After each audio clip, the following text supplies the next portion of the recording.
there, it's Laura from Laura Wamo Photography, and joining me today is Maria Santa Maria and her dog, Coconut.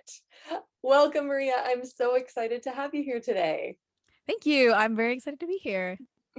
So today is all about meeting a local pet. So Coconut is a Jindo mix, and how did she come to live with you?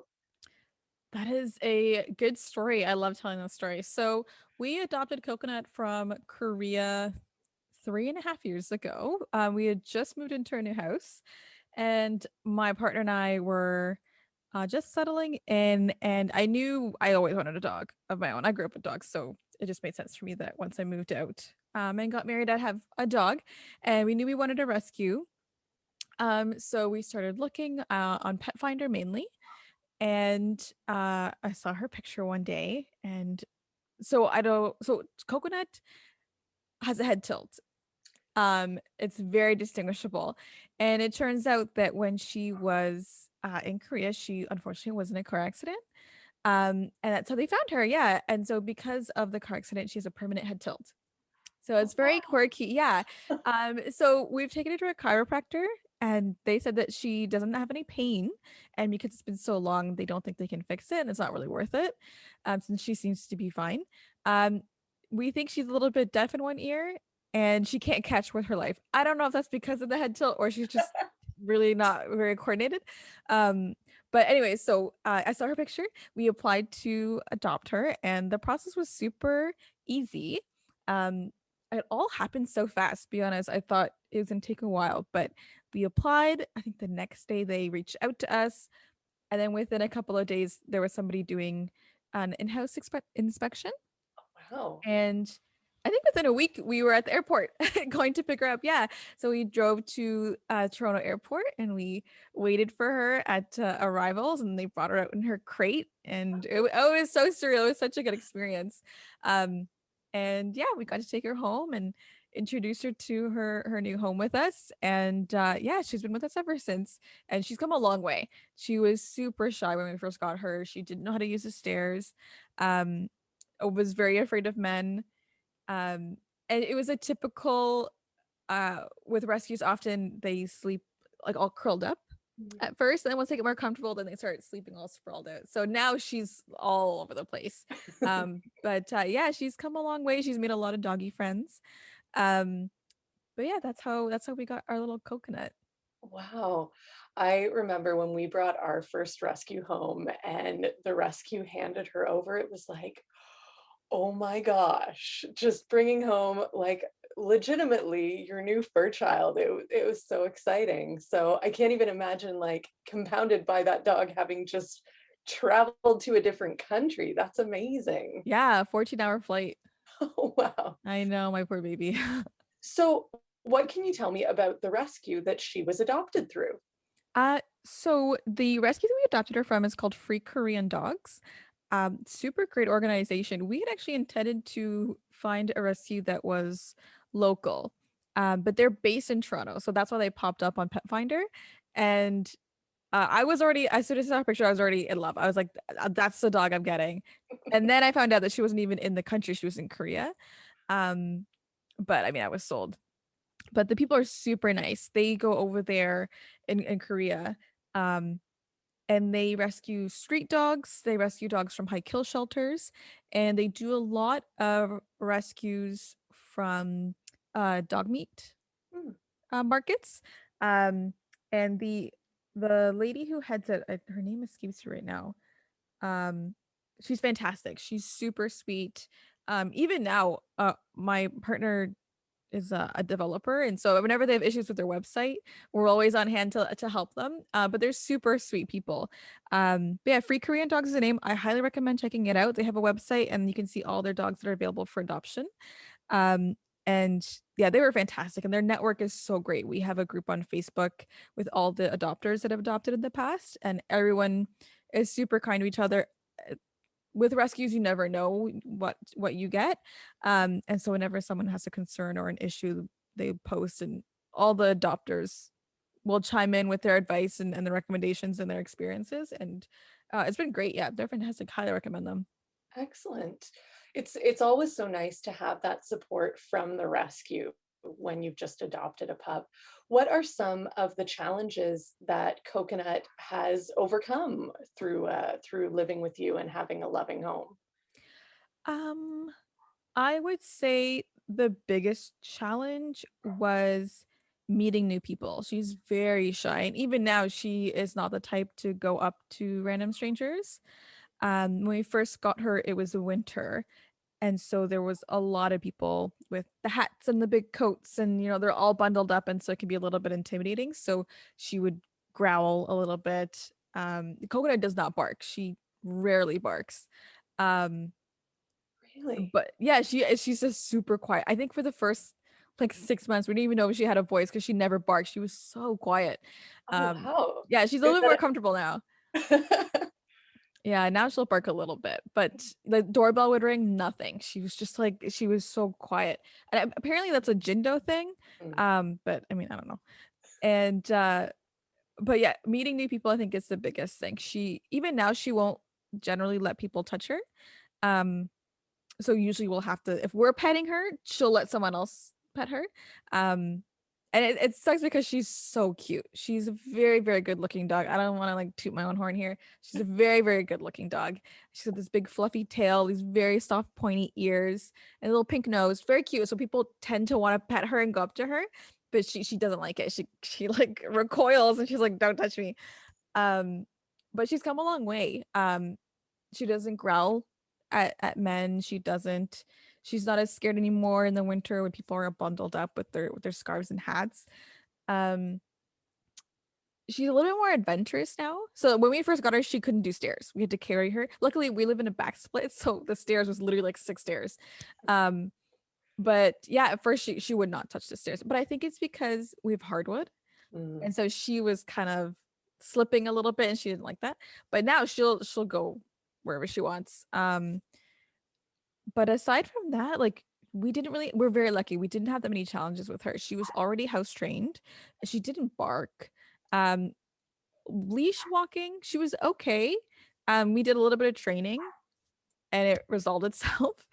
Um, and I mean, she's a mama's girl for sure. She's a mama's girl. So, I mean, she's her bond has grown a lot with my partner. Um, but if she was to choose between one of us, it'd be me. So I mean, personally with me, I've never really had any big challenges with her. She's been such a good dog. We've been super lucky, which makes me nervous about getting a second dog because we really want one. But I don't know if we've like used up all of our luck with her and the next one's gonna be like a total psycho. I have no idea. So it makes me nervous to get another one. But yeah, with her, honestly, we were super, super lucky with her. Actually, because she was hit by a car, I thought she was gonna have issues with vehicles, like just cars and being in the street. Nothing. She has zero fears, loves being in the car. She'll fall asleep, she'll stick her head at the window, zero issues. So that was also a bonus. Yeah. Wow. So, what is your very favorite thing about Coconut? Oh gosh. That's such a good question.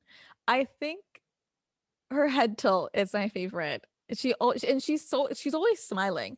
And plus the head tilt, I can't say no to that face. I just want to like snuggle her every time I see her. Second would be her tail. If I were to pick a second, her tail is super fluffy and big. I love looking at it. And what are some of your favorite things to do as a family here in Southwestern Ontario? Ooh, that's also a really good question. So personally, I love going to all the dog like convention. I'm gonna call it conventions is not the right word, but that's the word that comes to mind. So top of the list for sure is Palooza, obviously pre-COVID. Palooza is my ultimate favorite. I love going every single year. Rain or shine, I will be there. I love looking at all the booths. I love the location. It's super nice. Everyone there is a delight. I love going. Um, and then Woofstock is okay. I go to Woofstock when I can. Um, and then the pet expos, I'll go to those as well. Um, and then there's definitely one more I'm missing, but that stuff is usually the stuff we go to. I'm gonna be honest with you, I'm a homebody. So I don't travel much, unless it's for one of these conventions, or fairs or expos or whatever. A lot of the rescues, they'll do fundraisers too every year. We'll go to those too. Those are always lots of fun. Um, but I'd like to do a bit more exploring. I'd really like to take Coconut camping. Are there any, eh, whether it's resources or sort of dog-specific venues that we don't have, here in Southwestern Ontario that you wish we had more of? Um, from what I've heard, like what I'd really like to see is a lot more enrichment areas, Mm, um, that are split into sizes. So I have a couple of friends that live in the States, and where they are, they have tons of dog parks that are, I don't know, to be honest, with you, I don't know where the money comes from, but there's it they show me pictures and it's split into two, big dogs, little dogs, sometimes even like in the middle, and they have sandboxes and little hills and all this enrichment. I'd really like to see something like that. I think at a minimum sizing mm, split, I think would be really good. Um, we have a lot of dog parks here, but one of the biggest complaints I hear is that all the sizes are mixed up and people get nervous, and I totally understand that. Um, and so I think having the ability to kind of go into your right little section depending on how big your dog is, I think is something that we could really use. Especially it's so dense in this area, like in the city, not everyone can get out. Um, an hour away to where there's more room or rent a space. Um, so I think in a high dense city like Waterloo, for example, it'd be nice to have something like that. I mean, we have Kiwanis, but it's such a walk to mm. get there from your car. So I'd like to see like something like that. Um, to be honest, it's been tough with with COVID. I'm like forgetting everything I used to do before. I think we all Yeah. are. I know, right? Yeah. I think, yeah, I guess renting, like the ability to rent more facilities. I know it sounds so silly, but uh, hosting a dog meetup or a dog birthday party, having somewhere like a facility that caters to that kind of audience, I think would be really nice to have. But I know some people have mixed feelings about that. But personally, for me, I think it's really awesome. I mean, I used to host meetups all the time, so for me, it's something that would be valuable. Um, but I think that's it. Yeah. Yeah. You mentioned when you were talking about the dog trade shows and events that you share them in a group that you are an important part of.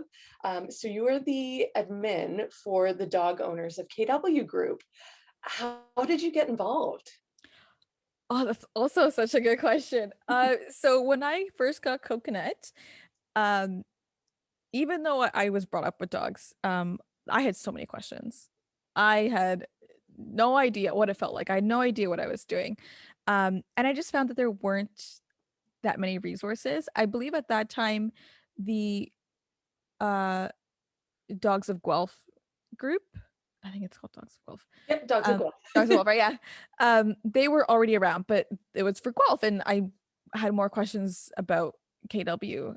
And I remember telling my husband, uh, like I have questions, I don't know what to do. And at that time, I was also working on starting a business related to nothing to do with dogs. I think at that point, I'd bounced ideas. I think at that point, the idea was to create an app. There was like a rescue directory. Hmm, It just had a list of all the rescues and a bunch of information. And I remember thinking, I need feedback. I need more information, and it'd be nice to meet with other dog owners. And I had all these, and then all these ideas, or questions rather, and not know where to post them. And so my husband was like, why don't you just like start a group on Facebook? Like, everyone's doing something like that. And I remember I was terrified. I was like, are you crazy? I was like, I'm gonna get roasted. People, what if no one joins? I was so embarrassed. I was like, it's gonna be me and 5 people. No way. Like, it's a terrible idea. And he kept bugging me about it. And then eventually I thought, you know what? He's right. Like, I should stop being so embarrassed. And if there's only 5 people in it, there's only 5 people in it. That's okay. At least I get my answers. And so I made the group. And sure enough, it started with like me and 3 people. I think it was like me, my sister, my husband, and my brother-in-law. Like, it was just 4 people. And I was like, you know what? It's okay. And at that point, I think I just had hopes that maybe it would grow to like 50 people maybe. Um, but yeah, before I knew it, it grew to 100 and then 500 and 1,000. I think now we're at almost 5,000 people. Yeah. And yeah, it turned into something I did not expect. Honestly, my first intention for the group was just a place to ask my questions. I didn't really think it'd be much more than that. I didn't expect that other people would have so many questions as well. I thought it was just gonna be me, this noob dog owner, posting my amateur questions, and then other people were gonna help me. It turned out to be like this whole network of people who also were in the same boat as me, who also, didn't know a lot of things that just were hoping they could find somebody that would be nice enough to help them with the questions that they had. But yeah, that was it was the same time I've had her. So 3.5 years ago, yeah, Wow. I started. That's incredible growth. Like, I Yeah. can't even imagine managing a group that size. Are there any challenges that you encounter trying to manage that many folks? Yeah. Yeah, there's a lot. Um, it it's been a roller coaster. It's been such a roller coaster. When I first started, it was great. Honestly, the first bit was fantastic. The initial growth because I feel like everyone was in on this like new group, like let's help each other. And I was so ignorant because I thought that was it. I'm like, I've won the lottery. This group is gonna grow so big. Everyone's so nice. It's fantastic. No, that was very short lived. Um, Once we reached, I'd say about maybe like 500 people. That's when the drama started, and that's when I really got introduced to the controversial topics in the dog world, and about dog ownership. Um, and I really learned a lot about having thick skin. Mm, Um, and I mean, for me, the best part of having the group was meeting other people. It was about the dogs, and I loved doing the giveaways, and I loved setting up the dog meetups and the dog parties. I loved that. That was my favorite part. But it after a while, it became this thing where it was more about stopping the fights and less about making meetups. And I reached this point, I think probably a little after 1,000 people were in the group, where I my anxiety was so high all the time. I was constantly on edge. I think I had cried like at least a couple times a week because of mean things and people were upset and the fights. And I kept thinking to myself, like, this isn't fun anymore. oh, Um, but I kept telling myself, I was like, I want to do this. I know I can be good at this. mhm, And I stuck with it and I learned how to have thick skin and I learned I mean I'm very grateful because work in operations and customer care specifically. I worked in a customer care setting uh since my first job, since I was 15. And I was like, I don't want to reveal my age, but let's say it's a real long time ago.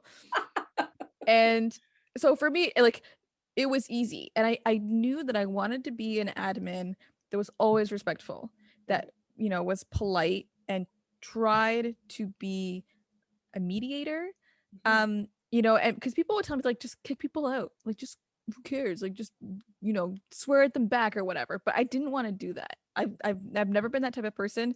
It's wired into my brain from working in customer care for so long that I don't want to call the customers always right, but it's just this thing where you just got to be respectful.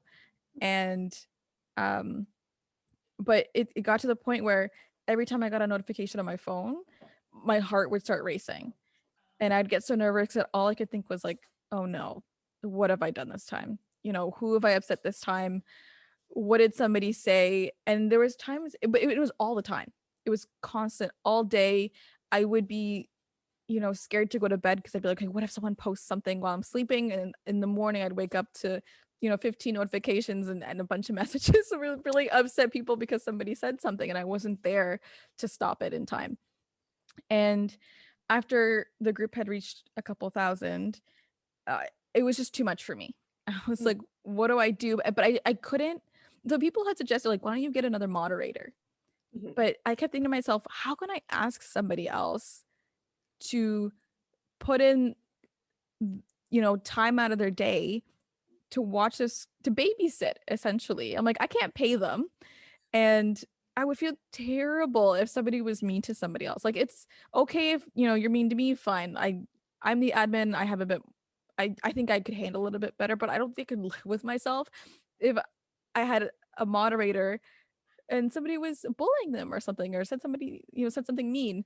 Um, but I actually talked to moderators and admins of other dog owner groups, mhm, and they were so helpful. They were so sweet, and they're like, "You know what? I get it. I know what you're going through. Just put a thing out. Just ask, see what people are saying, and you never know. You might have someone who's actually really interested." And sure enough, I made a post, and um Casey, who's a local dog owner, and her dog is Finn, and he's a new flippin' cutest thing ever. She was like, "Yeah, I'm in," and I was like, "Oh my god, really?" And she's like, "Yeah, I'll do it." And she's been moderating for me as well, and huge help, enormous, enormous weight off my shoulders.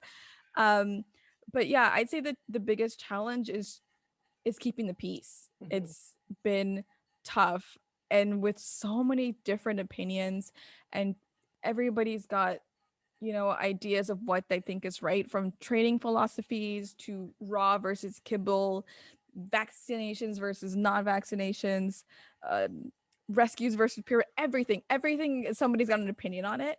And people message me all the time, really upset, thinking, you've chosen a side, why don't you say this, why don't you say that? I've had people swear at me, I've had people threaten me, I've had Oh, people try to sue me. um it's tough. It's very, very hard being an admin, but I gotta remind myself that I do it for the dogs. I do it for the dogs, and it's worth it in the end. And it's gotten easier. I've mm, learned a lot. I've got much thicker skin now. Um, and I've learned to set limits for myself. And at night when I go to bed, my phone turns off. And I have to just be okay with it. If something happens at night, it's okay. I'll deal with it in the morning, and it's not the end of the world if something happens. Um, but yeah, keeping the peace has been a challenge, but it's always worth it in the end. I still love what I do. I love the group. I love the people that I meet. And once COVID's over and everything and life is back to normal, I'm so looking forward to the meetups. I love the meetups. Um, but yeah, sorry, I feel like I went on such a rant there, but yeah. Well, at the end of the day, it's all about building community and helping to support our pets as a community. So on that note, are there any dog friends that Coconut has met through the group? Absolutely. Oh my gosh. It's gone to the point, I'm sure a lot of people will tell you that have dogs. You know who the dogs are, you don't know the parents' names. 100%. So yeah. So she's got a bestie, she's got a couple besties. So Coconut's best friend is Bosley, who's a French bulldog. And then Bosley, a couple years ago, got a brother. And so they're all besties now. They're two Frenchies. She misses him a lot. She loves Bosley. So she met Bosley when Bosley was still a puppy. Oh, wow. And so um every time they would see each other, Bosley would go crazy and Coconut would go crazy, and they just bonded so well. I miss those guys. And so she has Bosley and Bosley's brother, whose name is escaping me right now because I'm trying to remember all the dog names that I haven't seen them in so long. So I feel like I haven't said their names in so long. And then Ernie, obviously, handsome corgi who I miss dearly. And his mom is so nice. She's helped me with a lot of dog events too. Uh, and then there's um another Swedish Valhund. Oh my gosh, the names. I can pull up my phone. Hold on, I gotta pull up my Instagram. I can get these names because I'm drawing blanks here because I think I'm too nervous. So you have forged such an incredible community of pets and pet owners through that group and through what you've been doing. That's just incredible. Thank you. It's been a lot of hard work, but I love every moment of it. So if people in Southwestern Ontario wanted to support dog owners of KW group, or support you in managing the group, what's the best way that they could do that? Join the group for sure, and that's if they want to. If they there's a lot of dog groups out there. Honestly, for me, it doesn't even have to be my group. If they just wanted to join a group on Facebook and just be part of a community of dog owners, whether they have a golden retriever and then there's a golden retriever one, and Casey, the moderator, she also admins a group for newfies. Join that group. It doesn't have to be my group. Um, but if you wanted to support, absolutely join my group. I'd love to have you. I'd love, the more the merrier. I'd love to have more people in there and get more insight and more pictures of dogs. So that's another thing. If you join, please share a picture of your dog. Please introduce your dog to me. Tell me all about them. I want to know everything. Bonus points for dogs with food names because I love dogs with food names. And if they wanted to support like the group itself, I guess I would love to have more moderators. My Casey, if you're hearing this, Casey, I appreciate you so much. I would love to be able to have someone else share the work with us. It's a lot of hard work. You know what? It's not that much work. I like to believe it's actually not that much work. But I would love to have more help. It's a lot of like looking. You don't Mm, really do too much. It's a lot of moderating, I guess, like observing. yeah. Um, but I'd love to have you. Um, if you want to help, just send me a DM. Um, and then just I guess posting. It's super, super helpful when people post just things that they hear, like whether it's a dog friendly place that they've seen, or some kind of secret dog menu. I know places have little treats for pets if you ask, or if they tried a new treat, a new food, little anything. If you just have something to share, please post it. The more content, the better. It's a lot of work creating content. I'm sure there's a lot of effort that goes into it. And I as much as my life revolves around dogs, I do have other stuff, and so sometimes I don't get around to creating, content, and it's very helpful when people can post stuff. And honestly, at a minimum, if you post a picture of your dog, I'm happy with that. That's all I care about. That counts as content to me. So that would probably be the best way to, if you wanted to help out the group. So before we end off, I would love to ask you some rapid fire questions about you and your pup. Are you ready? I'm ready. Excellent. So, cat or dog? Dog. Favorite breed? Jindo. Nice. What is Coconut's favorite treat? Ooh, that's such a good question. Liver. Beef liver. Excellent. Is Coconut full of beans, full of dreams, or full of something entirely different? Full of beans.